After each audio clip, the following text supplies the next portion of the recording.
We'll go ahead and get started. We'll have quorum exactly, so at 10 o'clock. I'm going to call the meeting to order at 7:03. We'll start with The signing of the seat. You're still waiting for Stephanie to come. So as soon as she gets here, we'll pass that around. Next up, we'll go to approval of the agenda. Are there any amendments to the agenda? Zach? No. Pardon? The wellness programming, correct? Ruined Defenders. ASRF. Are there any other amendments to the agenda? Are we keeping the volume down? I can entertain the motion to approve the agenda. Oh, no. One more amendment. I will just take your motion. I withdraw my motion. Just for formality. I would second the IVP 2015-2016 office accomplishment. Okay, special presentation. Okay, I can now entertain a motion. I move to approve the agenda. Is there a second? Second by Heather. All those in favor? 1, 2, 3, 4, 5, 6, 7, 8, 9, 10. Those against? And those that abstain? To a 10-0-0 vote, the agenda has been approved as amended. Next up, we'll go to approval of the minutes from April 19th. I can entertain a motion to approve the minutes. Heather? I move to approve the minutes. Is there a second? Second by Zach. Any discussion regarding the minutes? Seeing none, we'll go into a vote. All those in favor? 1, 2, 3, 4, 5, 6, 7, 8, 9. Those against? And those that abstain? 1. To a 9-0-1 decision. The minutes have been approved. Next up, we'll go to public comment. For any public Commenters in the room, the first round of public comment will be audio only. So the USAC live visual will be turned off. You will only be heard, not seen. You have 2 minutes for public comment, and public comment is reserved for members of the association. So first round of public comment.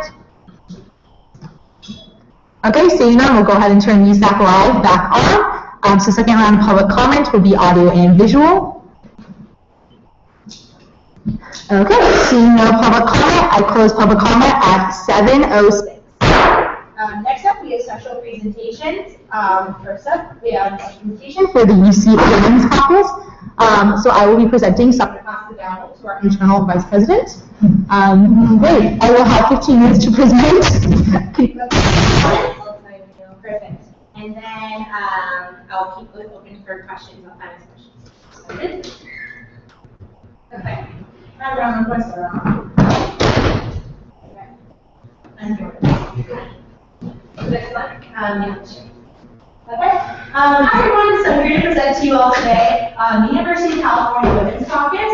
So this is a caucus that was formed by myself, student body president of Davis, student body president of Riverside, and student body president of Merced, as well as Marcella Ruinas, who is our student regent density.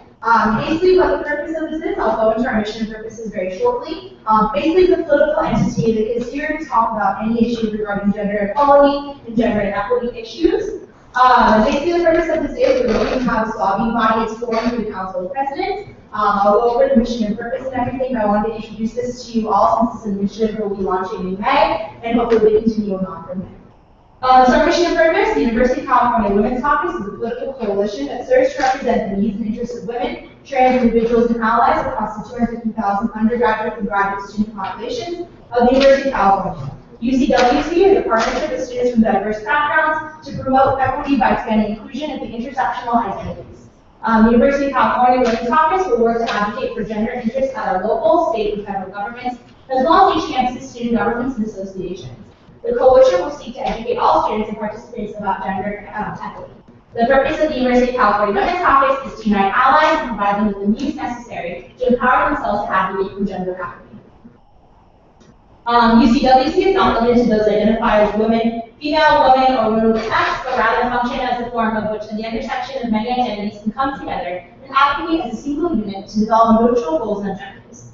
Issues central to the UCWC include, but are not limited to, gender equity in labor and wages, higher education, political participation and engagement at the local, state, and federal level, postgraduate opportunities, ending gender-based violence, and eliminating sexism in academic, social, and political circles.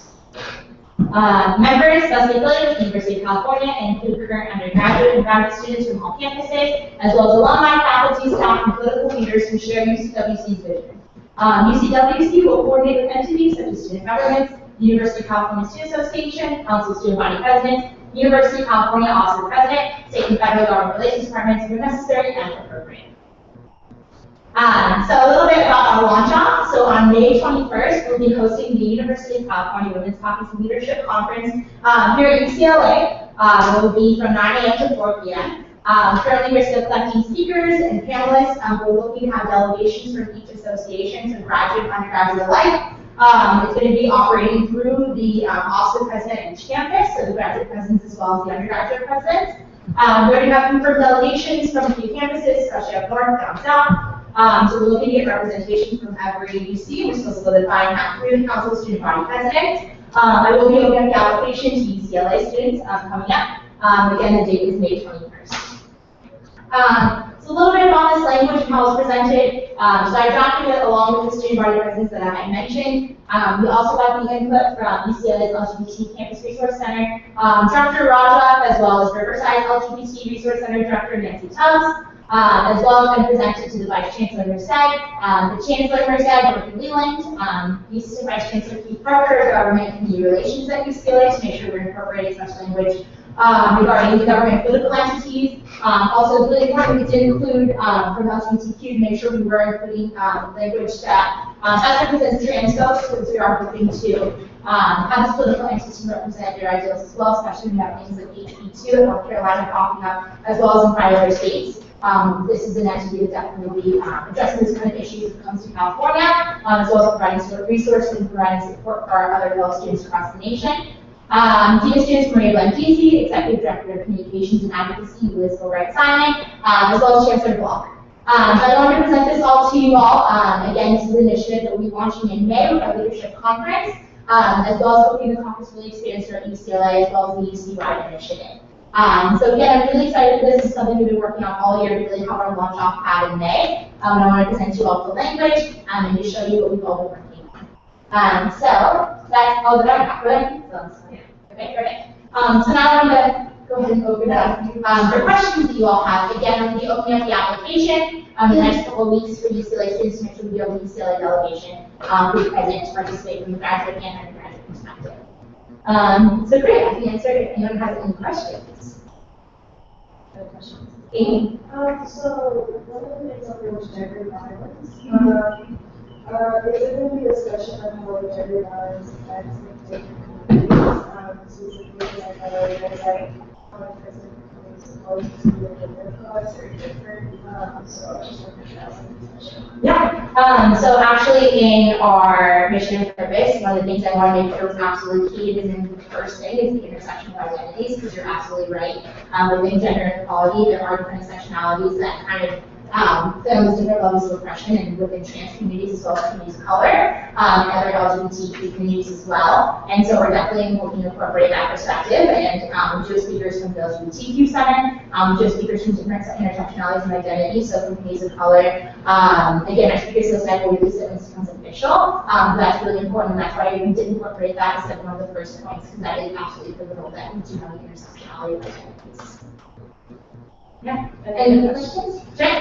So, like, how can men get involved in BLS to this event? Yeah. Being cognizant that, again, it is obviously like a women's caucus, you want to bring in all respect that space, but they would also. Yeah, absolutely.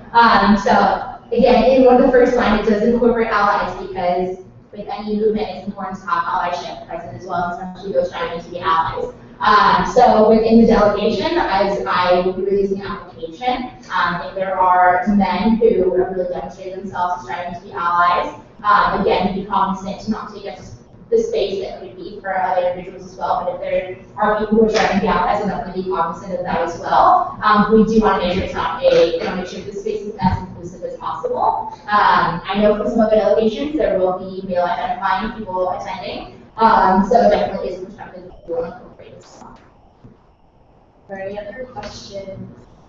I have a question. Yeah. How large are the different conferences from school is going to be. So the delegations are going to be around 5 to 7 people from each campus, so we're looking for the event to have around like 100 people. Again, this incorporates the undergraduate and graduate, and some of them have smaller delegations, like 3 or 4 people. But we are looking to get 500 people. Additionally, we probably applying for contingency, but maybe applying council discretionary if this is an initiative that you all would be interested in investing towards, especially for us, the catering options and parking options too, since we will be having students traveling from other locations. And I'd also like to thank our EVP for providing me with a list of hotels that were released by UCSA. Also, Yeah. because it is an external relations kind of thing, like, feel free to come to me for money also. Okay. Yeah. Yeah, that'd be great. And so as we're looking to expand our relationship with UCSA, because it is, it was started by the Council of Presidents, so we are looking to expand that relationship to UCSA, especially as the years come, and it starts to get more ground, more motion. So, cool. Any other questions? Okay, well, thank you all so much for coming.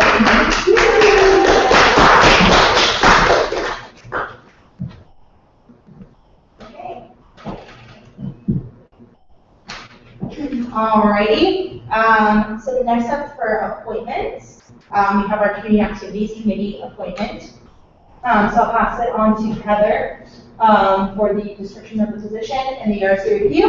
While she's pulling that up, just again a note, one of our Community Activities Committee appointments has to leave UCLA, therefore running for a vacancy. So we are hopefully appointing Alondra to fill that vacancy through the end of the year due to issues beyond this year's control.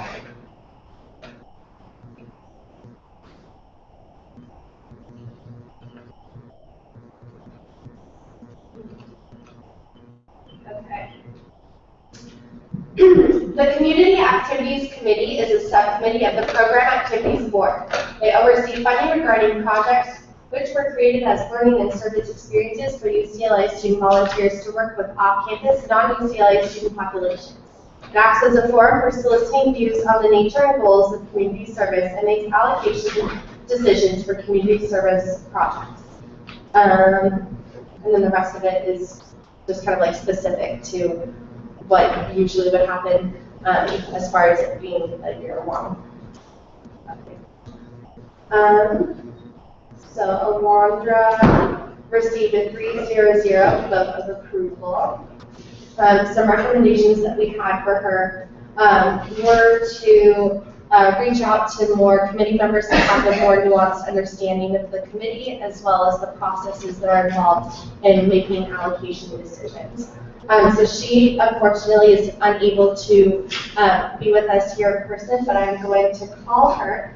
She has a class right now from 6 to 9. But she said that it was okay to give her a call for her interview. So I'll put her, we'll hold her up to the microphone. I'm scaring out the sound a little bit, I apologize. I know there's two extra counts. Yeah. Let's make it count.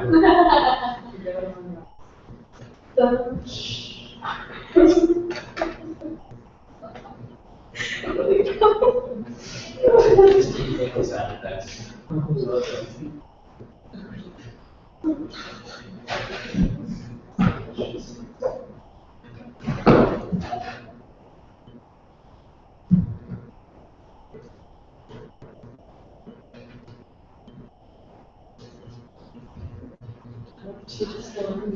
Okay.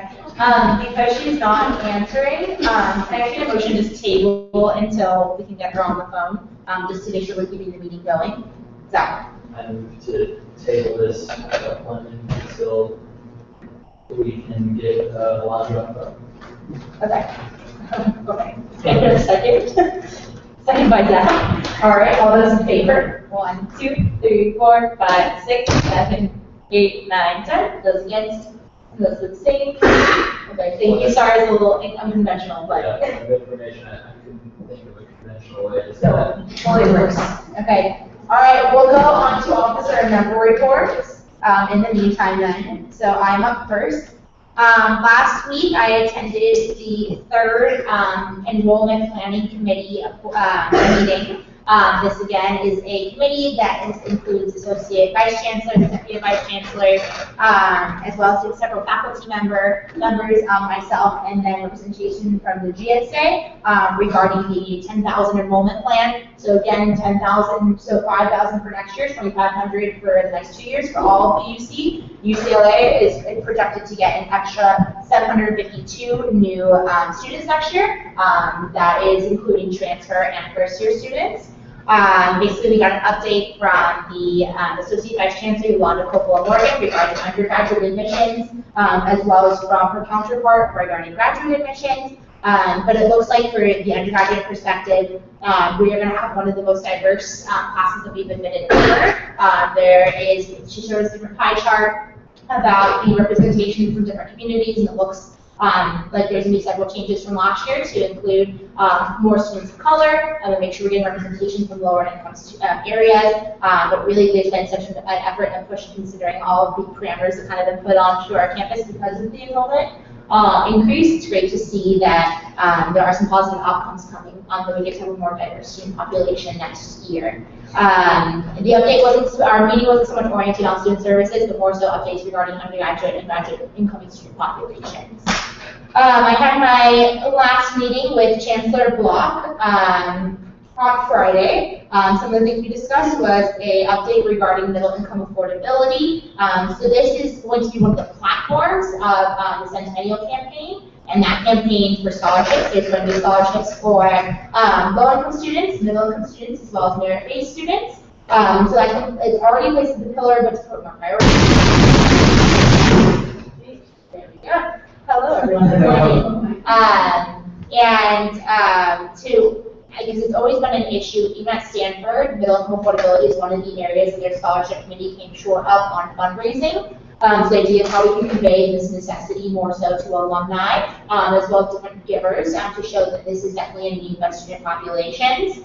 Additionally, we discussed dead days, and Chancellor Block voiced his adamant support for dead days, saying that it is definitely a necessity to have breaks and to make sure we are empowering students towards academic success. I will be having my presentation as an agenda item to the Undergraduate Council on Friday along with my directors, who will discuss the curriculum-based merits of having a break before finals and seeing what possible academic changes are feasible through the Undergraduate Council. So I'm looking forward to that presentation. We also discussed House Bill number 2 in North Carolina. I talked about this a little bit last week following my meeting with Tasha from the USAC. Again, this is the bill that is saying basically that your use of restrooms has to abide by what is on your birth certificate, which is obviously so discriminatory and offensive to trans folks in North Carolina, and this legislation is popping up in about 5 other states as well. And we discussed what we can do from the president's end as well as the chancellor's end to show support for students as well as trans folks on our campus who may live in these states and have to return to them for summer. Additionally, we talked about administrative accountability and responding to acts of discrimination and hate on campus. We discussed a little bit about the chalkings that were found in front of Kirkhoff as well as the locations on campus. And again, I pushed for administration to come forward with what is their philosophy in responding to acts of discrimination, as well as holding themselves accountable and consistent in responding to several different communities and make sure that they are responding in a way that is consistent and not prioritizing any one community's needs over the other, and as well as reaching out to student populations directly, opposed to just sending out a mass letter and making sure that any populations that are affected by these acts of discrimination are directly provided with any resources or help or assistance that they may need. And then yesterday I spoke with the commencement speaker from the political science department just about the student's experience. So she works in development, especially on the international end, and will be presenting for anyone who is a senior or graduating political science major. We talked a little about the student experience, certain things that she can incorporate in her speech, so looking forward to that. And then just about an hour ago, I had a follow-up meeting with Patty and Roy regarding food security at UCLA. We were looking into possible spaces and what we've really identified, and I'm going to present this to you all this week, and then add it as an agenda item next week. but we really identified that the fifth floor is a communal office space that is utilized by the election board during election season, but to use that space as a food security resource center in accordance with the election board. And so what we're hoping the purpose of this would be is it's because it's in a central location on campus in Kirkhoff, to have resource guides as well as a space for students to come together, especially when they're conducting resource through our graduate student, Tyler Watson, who was afforded through the food security work group to do research, and have this space in a central location that is accessible and as well breaks the stigma around shame around food insecurity. And so again, this is the communal office space that is used by the election board, and then to have it when it's not being used as the election board to work in accordance with the food security as a resource center. And then with that, we're hoping to use, we do have money allocated to us through the food security work group, who Zach and Marvin both sit on as well, that to buy refrigeration and other equipment. So we're hoping to put the refrigeration downstairs in the locker rooms so that we're able to store the food that is bought through the local line at a lower produce price, and bring it up to the fifth floor for food distribution for the people who are using the food security resource center. So I will be, that allocation is not done through USAC. It is a space used by council, so I'll be bringing it next week as sort of a formality for us to all kind of gather this together and showing that we do prioritize food security and helping students who are food insecure on our campus by having this centralized center here within our space. So that is my very long officer report. Are there any questions? Did applicant revisit about the data of those posters and the fact that those were really services their names on those posters? Yes. So there were emails sent out, I think it was last week. Was it last week that email was sent out through administration? There was a school-wide email sent out, but that was a huge concern, is the fact that there were names released on it. So in that email that was sent out, there were no names included, because they didn't want to specifically mention any names. But that was where the conversation also came from in regards to having a consistent response from administration when acts like that do happen on campus, and make sure we are responding consistently and not prioritizing the communities, and so responding whether it be the 48-hour time window, 24-hour time window, and responding directly to the communities that are affected. But they did send out an email response. I can't remember exactly which administrator was sent through, but it was a school-wide email that was sent out. But I agree, email isn't the only solution, but it's what we can do as a preventative measure to make sure things like that don't happen in the future. So there's no legal measures you can take against like that, whatever the deal was, right? I'm not even concerned about suing legal systems, because that doesn't really make a difference. Yeah. I just kind of want to know, like, is there anything that, because most students reach out to me and say, I don't feel safe on this campus. So that's just kind of what I'm Yeah. I know it's been filed through Vice Chancellor Kong's office, and he is a lawyer, so he would have the better answers for that. But I know this issue has been brought up through student affairs and brought up to him, so I think that'd be a good question you can ask him, because I just don't know what the legal parameters are. It is concerning, especially when student safety is put at risk. But I know it's been brought to their attention, so maybe it'd be up to Vice Chancellor Kong what would be the best response if there is a legal measure that's been violated. Yeah, point of information, I think, Vice Chancellor Khan actually said specifically it is in election. The name is being specified as a constitution. Like for everyone to know, like both the instances were used wide. So both in like the activist names that were like spread around the school, because that happens at the school as well as the shocking. Like so the shocking side, I'm sure definitely not going to say a lot of things being terrifying.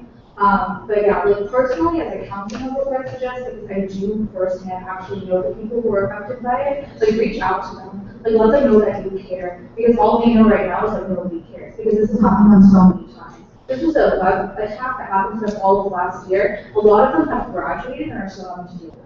So the fact that their safety is constantly put into threat, the fact that they're getting threatened emails all over again when that really happened to them last year is not okay. Like whether they're alumni or current students, like this is affecting every single person. And the fact that I feel like a lot of people have been silent about it is not. So given that we're in this conversation with the administration, and I feel like also not how has it progressed since then, besides just talking about it and like sending out emails? Like how has your role been in Yeah. So one thing that I've obviously been very transparent with this council about is my role within the Statement of Principles Against Intolerance, which is a certain step in the right direction, I believe, and ensuring that our regents are also present in these conversations. One thing that I've been really encouraging Maria and DC to do as well as Jerry Kong is to have release the student populations, and I feel fully comfortable telling you everyone this, to release the student populations what their philosophy is in responding. So, whether it be, if there's a threshold, which communities have to reach out directly to student populations.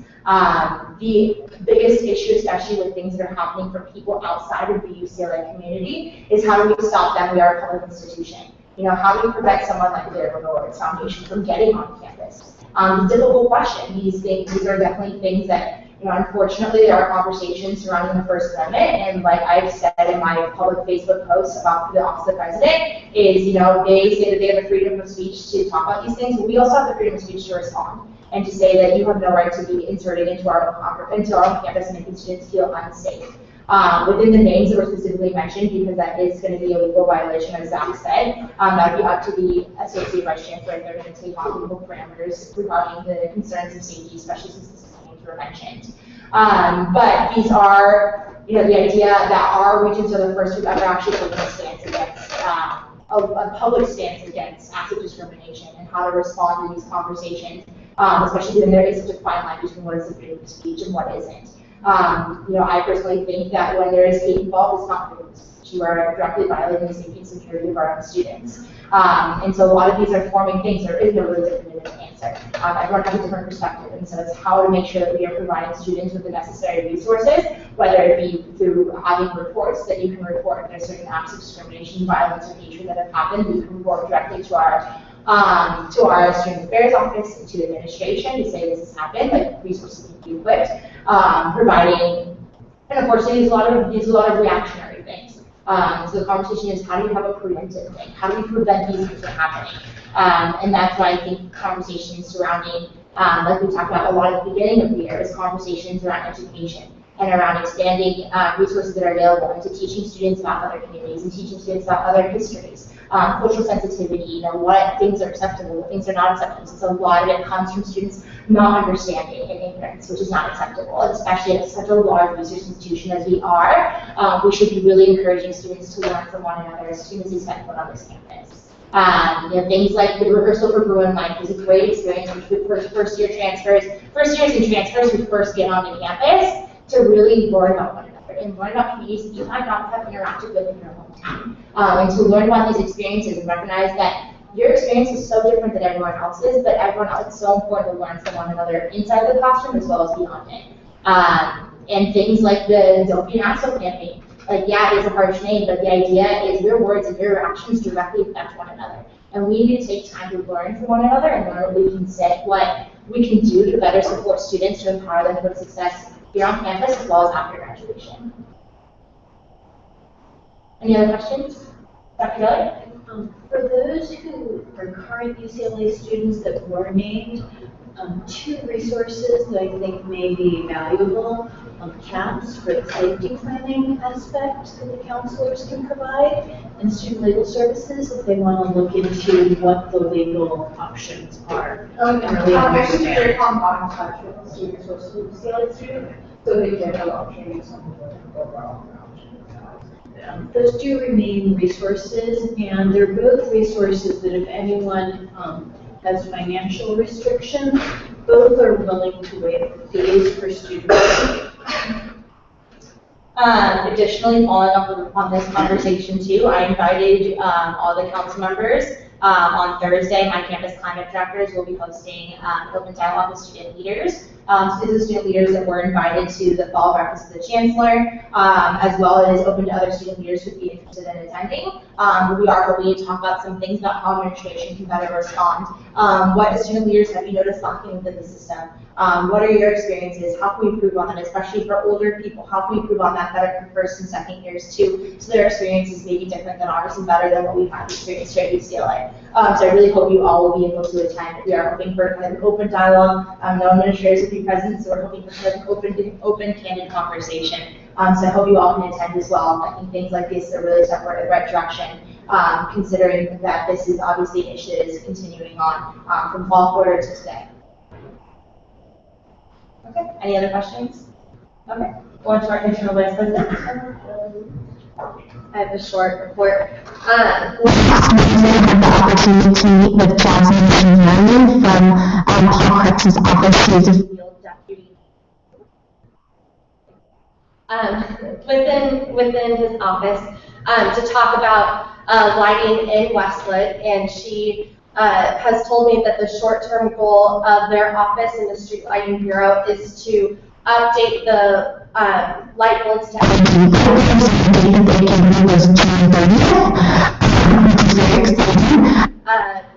I don't know. She also said June 30th is the date that the Street Lighting Bureau has given them, but I don't know if that is a time frame after that. My hope would be that everything is updated and upgraded by the start of next school year.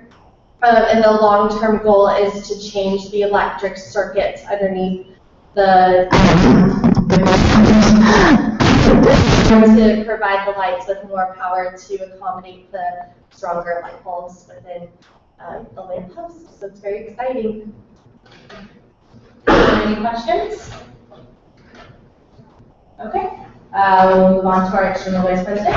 In the last couple of weeks, we have a couple of main projects. We're sending a squad up to Sacramento to lobby on behalf of automatic student voter registration in the spirit of the resolution we passed, and it wasn't part of the broader package of UCSA, and it was removed at the last minute, and I feel that we should follow through very strongly on that initiative for reasons we all discussed tonight.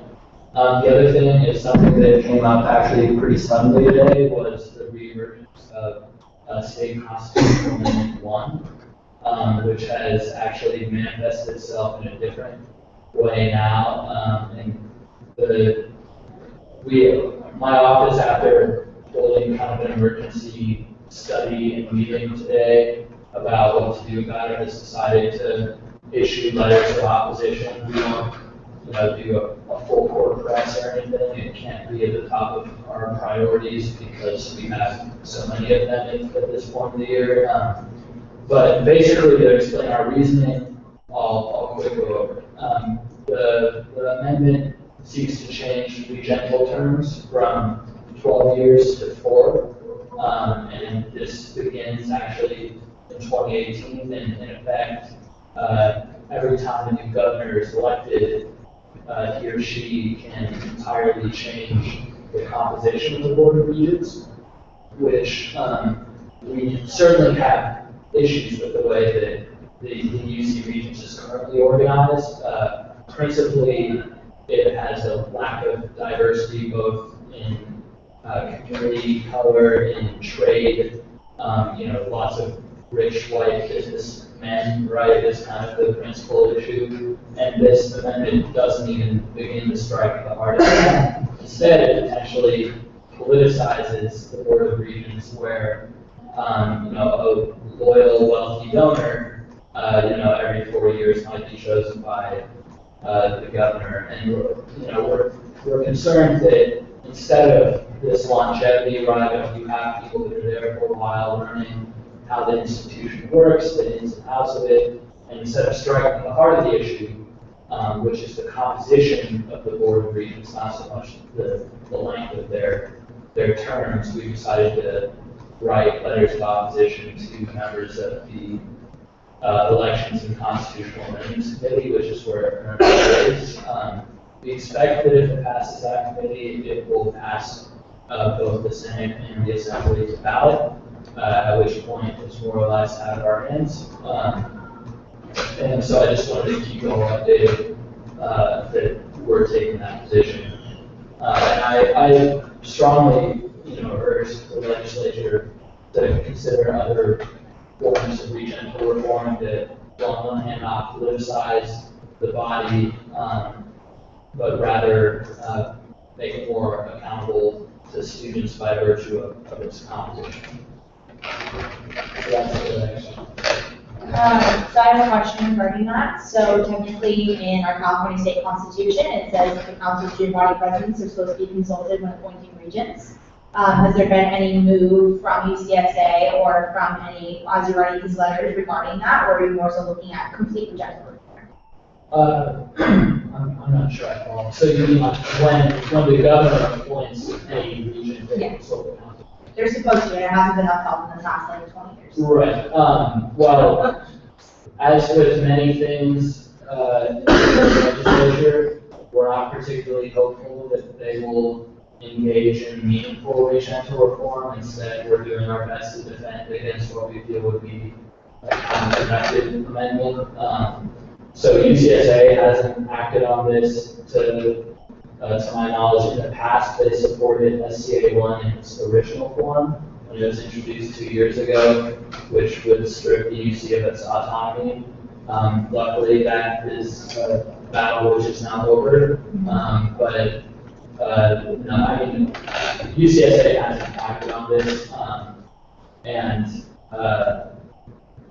but to answer your question, no, I didn't reach out to it. This is something that came out of the education committee today, and it's moving very quickly, and so we have to make a quick move on it.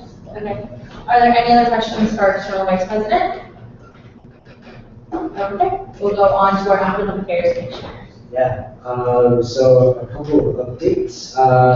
We had the opportunity to sit down and continue a conversation with the registrars of Walla. Talked about in terms of long-term goals of the registrar, how we're going about class planning, how we're updating the registrar website, how we schedule. So what we generally use, which is the schedule of classes and the classes enrollment, is slowly going to be kind of pushed out of the system, and you all do it on Wednesday. So we talk about that change, as well as using new technology to help predict classes that will be in demand for future departments.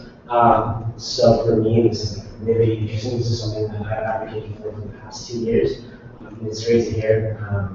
Probably most likely, this is our last meeting, or my meeting with him. Also, we're getting the chair of the steering committee of teaching, online teaching and learning, to talk about the UC move to cross-campus enrollment, online education, how to affect students, but in particular, how it's going to affect low-income, underprivileged students who, for example, may not have an internet connection at home, who may not have a nice new laptop that is going to handle all of the programs that you need. So we talked about that and how UCLA can take, especially the libraries, and we've seen that taking steps to offer laptops for the check and things of that nature. So it's a great conversation. Ended up last week, and to kind of piggyback off of what Heather was mentioning about campus career, we had a 1-year anniversary celebration, co-programmed with members of the CPS, so the Campus Retention Committee, and the Student Initiative and Outreach Committee, to have this 1-year celebration. So thank all of you for coming up. For those of you that did, I greatly appreciate it. I think we all know how much, really the requirements and meetings with the members of the USAC community. But today we had great conversations about campus climate, about for some students when they walk around campus, they don't see themselves represented adequately, and how that's a problem, and how not only is that a problem, but there's students out there who don't necessarily understand or even are willing to engage in that problem of representation, of understanding different perspectives here on this campus. It was probably one of the best conversations I've had all year. So we kind of talked about the need for spaces like that to continue, and how diversity requirement should and hopefully will continue to be a space for that. It was really cool. Also last week, I ended up serving on the graduation speaker, student speaker session committee, which was really fun. It was very interesting hearing from a bunch of different students from a bunch of different perspectives talk about the UCLA experience. So that was really cool. We're trying to get sentimental, thinking about the last, 6 weeks we have, or I have here. And so that was really great. We finished up with Fight for Education Week, which to me has been the most successful week that we've done. We co-programmed heavily with students for education forward. So my director is very involved in that, and she did a phenomenal job. We had our academic career fair, first one ever at AAC has ever put on, where we brought in employers from education to Ohio USD, SIG Gear, Chip Academy, which is really cool. And we had a relatively good turnout for that. So something hopefully that will continue next year, and as well as we're going to hopefully institutionalize that in the bylaws. So that AAC can, forever, always touch on academic inequities because of education. Also touched on enrollment issues from our last executive board meeting. Again, it's extremely fascinating because we essentially hit our maximum capacity for diversity, and then even now we're seeing further growth. And so really it's interesting seeing how we're planning on servicing these new students, what new innovative programs we're using. Essentially kind of we're looking at having to go even later on into the night for classes. And that is something that most likely is going to impact. It's just a matter of we're landlocked and don't even have the room for new classrooms. Yeah. Any questions for Academic Affairs Commissioner? Seeing none, we'll move on to our administrative representatives. Rory's not present, Dr. Keller. Coming up in about 3 weeks, transfer Bruin Day. I know Ariel is scheduled to speak there, and there will be a variety of presentations and tracks with transfer admins and their families. So if you have the opportunity to be on campus and help persuade our transfers that this is a great place, we'd love to have more of them join us. Okay. Any questions? Okay, Nicholas is on here. Mr. Mother? May 6th, we're holding a dinner dialogue on mental health stigmas. So if people would like to join us, it will be in the private dining room and from 5 to 7. Any questions? Okay, Kai? Hey, just one quick announcement, everyone can start marking your calendars for May 22nd, that's the USAC installation ceremony. I was hoping to get the invitations out today, but I was late on doing the envelopes weren't here in the mail yet, so I will get those out by the end of the week.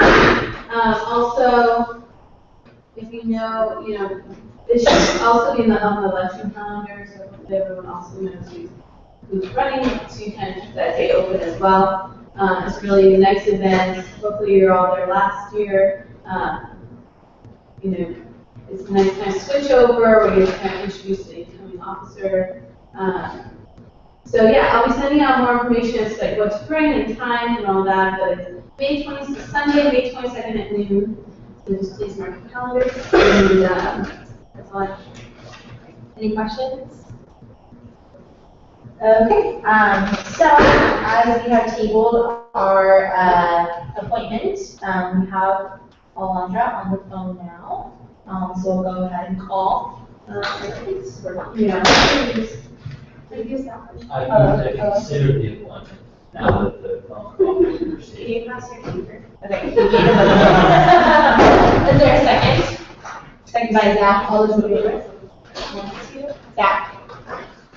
3, 4, 5, 6, 7, 8, 9, 10. 10. All those against? Okay, we'll take this here right now. Is this it? There we go. Okay, go ahead and say hi to everyone. Hello. Alondra? Yeah. Hi, can you hear us? Yeah. Okay, perfect. So what I'm going to have you do is you'll have 1 minute for your introduction. You'll share on speaker with council and have you up to the microphone. So 1 minute for your introduction. I like say 10. I can't hear. Okay, here, let me just ask you for a second. Okay, hi, so you'll have 1 minute for your introduction. I'm going to put you on speakerphone so everyone can hear. I'll say like 10 when you have about 10 seconds left. And then you will have 5 minutes of questions from the council. And then you'll have 1 minute for your closing. And again, I'll let you know you have about 10 seconds left. Sound good? Okay, so I'm going to put you on speaker. Okay, so go ahead. Okay, hi everyone, my name is Alien, and last year I was part of the Elisa Fund project, and that was when I gained some experience in knowing the CHC funding, and I would like to be part of the CHC committee to learn more about how to create more funding opportunities for projects, and so that they could bring more of their programs to the community that need them. I think that's all. Okay. So go ahead into questions from the council. I'm going to take you off speaker, and then whatever the question is, I'll relay it to you, and I'll put you back on speaker so you can hear me. Okay. Are there any questions from the council? Stephanie? Could you ask what your definition of fair funding is? Okay. The question is, what is your definition of fair funding? Fair funding? Fair funding. Fair funding. So what I think fair funding is, I think it depends on the project. The project has to prove that what they're asking for is essential, and the project will use it to benefit the community. And I think a good part of that is that whatever they're asking for isn't like an extra, but a necessity. So we will need to define that, like to actually give them equity and not just make one project have like fancier posters or fancier markers or stickers, but actually making them like when they access the community, they're actually giving them and providing them with adequate materials or something, so that what the activity is, they could provide it. And it doesn't have to be like something that has to be expensive, because there are cheaper materials to use. So in that sense, I think we would define what is more what they actually need rather than what they actually want. Okay. Any other questions, Heather? Hi, it's Heather. So my question is kind of a follow-up of the question you were just asked, but how would you ensure that the process of allocating funds is a fair process? I think I will look into the past applications and what they've asked for and how they used it, and maybe read the reviews on how they used it, if the events actually came through, how many volunteers they have, and if they're actually using that for the recipients and not for UCA students, and how the work is actually affecting the recipients. And if they actually need that stuff. Okay. Are there any other questions from the council? Okay. Seeing no more questions, I'm going to have you go into your 1 minute for your closing. I'll let you know when you have 10 seconds left. Okay.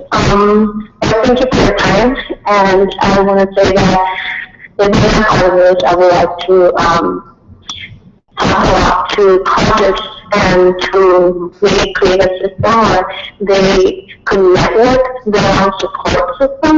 Like, if there's a project that already has other funding sources, they could probably share that with other projects that are starting, or they don't have enough funding for their own activities or recipients. So I think that's something that I would like to talk to the committee, if they're willing to create that sort of space for projects. Okay. All right. Thank you so much. So what we're going to go ahead and do is deliberate your appointment. I know you have to get back to class, so I can go ahead and give you either a text or a call or what the vote ends up being, if that works best for you. Okay, I will send you a text message. Okay, well, thank you so much for making time in your class period to speak with us, and we're going to go ahead into deliberation. Thank you. Okay. Thank you everyone for bearing with our phone call. Hopefully everyone can hear everything. So as we go to deliberation, I can go ahead and entertain a motion to approve. Zach? I move to approve, calendar fitting to the community activities committee. Is there a second? Second by Zach. So now I can go ahead and open the floor to any discussion regarding the equipment.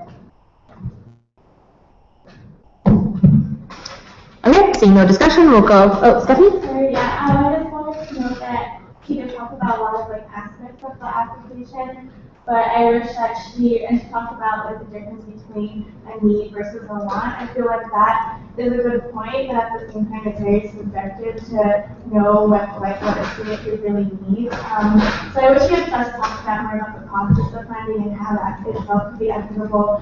For example, like giving each student group equal opportunities to apply for funding. I feel like, it has been less like subjective. So that's just my comment. Any other discussion? Okay, seeing none, we'll go into a vote. All those in favor? 1, 2, 3, 4, 5, 6, 7, 8, 9, 10. Those against? And those that abstain? To a 10-0-0 vote, Alondra Fabian has been approved for the Community Activities Committee. Yay. Okay. Great. Now we'll go ahead into fund allocations. So contingency programming, Stephanie? So there are no USAC officers that applied. There were 18 student groups, and in total they required $23,195.42. They requested $10,232.27, and the finance committee recommended $3,893. Okay. Zach? I move to approve the contingency program allocation of $3,893. Is there a second? Second by Zach. All those in favor? 1, 2, 3, 4, 5, 6, 7, 8, 9, 10. Those against? And those that abstain? To a 10-0-0 vote, the contingency programming allocation has been approved. Next up, we'll go ahead to the Arts Restoring Community Fund. So here's a list. Indian Student Union had requested 5,000, allocated 1,800. Chinese Cultural Dance Club had applied for 5,000, allocated 2,000. BBMC had applied for 1,500, allocated 1,000. NXC had applied for 5,000, got 750. B3 Coachella got 2,300. Requested 2,300, was allocated 1,250. ACA applied for 5,000, allocated 1,600. Fashion and Student Trend at UCLA applied for 5,000, allocated 1,000. ASC applied to, requested 5,000, allocated 2,100. Iranian Student Group, requested 5,000, got 2,550. Grupo requested 5,000, got 2,820. Hooligan Theater Company requested 5,000, got 2,000. LCC Theater Company requested 2,500, got 800. Asian American and Pacific Islander Studies Undergraduate Association got full allocation of $976.37, so they requested that, or allocated that. Asian Pacific Coalition requested 5,000, got 2,750. Kyoto Jago requested 5,000, got 800. Indonesian Bureau Student Association got full allocation of $1,355.11. Prism applied for 450, got allocated 410. Red Student Union applied for 300, got 250. Grupo Estudiantil applied for $1,328.59, got 800. Shenanigans Company applied for 5,000, got 1,800. Task Initiative requested $472.83, got $380.61. American Indian Student Association got requested 4,000, got 8,500. Someone might be able to apply for $642.06, not $200.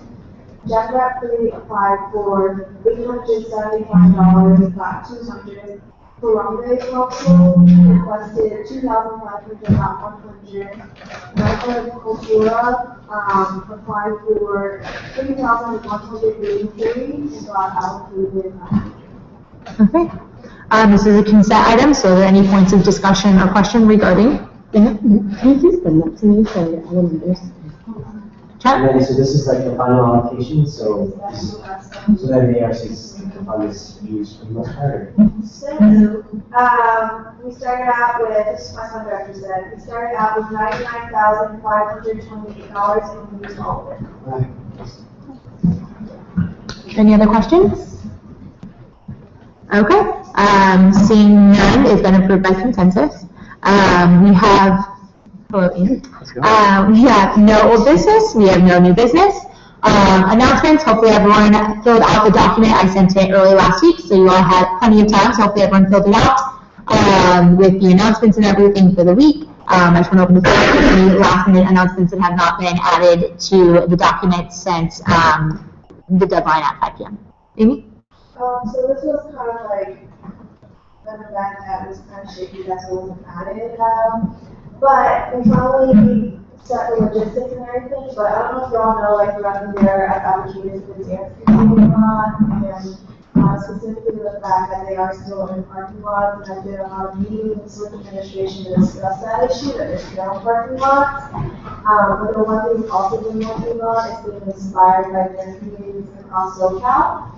And so Cal State Long Beach, Newport Beach, they have been doing for a long time these dance sessions. And so there was a request from the dance community if Pat could help them bring these sessions to UCLA.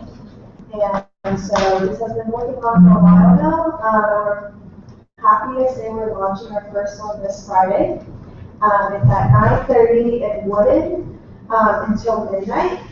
And then, so it's like a freestyle dance session. We asked not only hip hop groups to come out, the cultural organizations, activities to come out as well. I also hear people are driving down from Cal State Long Beach to come and check it out because they see it as like their child too, because it's like a continuation. So I'm really excited to see that. The one thing we don't want to take away is that BSU Modern does have their friends and family night right beforehand, and also Foundations has a workshop as well at 9:30. So we want to make sure that everyone goes to those before they like hit up the freestyle session, because it is such a big thing and the other things that they're implementing for a while. Cool. I saw some hand, was it Zach? Did you have your hand up? Oh, Ian. I just wanted to announce that the Constitutional Review Committee made recommendations and took action on several bylaw changes yesterday. Those were sent out via email today with committee recommendations. So we'll have 1 week to consider those, and then next week, on Tuesday, we'll be voting on those bylaw changes. Okay. Any other last minute announcements? Okay. Seeing none, I can entertain a motion to adjourn. Zach? Is there a second? Second by Zach. Love when that happens. All right, all those in favor, please raise your hand. 1, 2, 3, 4, 5, 6, 7, 8, 9, 10, 11. Those against, and those that abstain. Okay, 2-11, 0-0 vote. I adjourn the meeting at 8:01. Okay, Zach, if I can get you to turn on the USAC Live. Okay, we'll go ahead and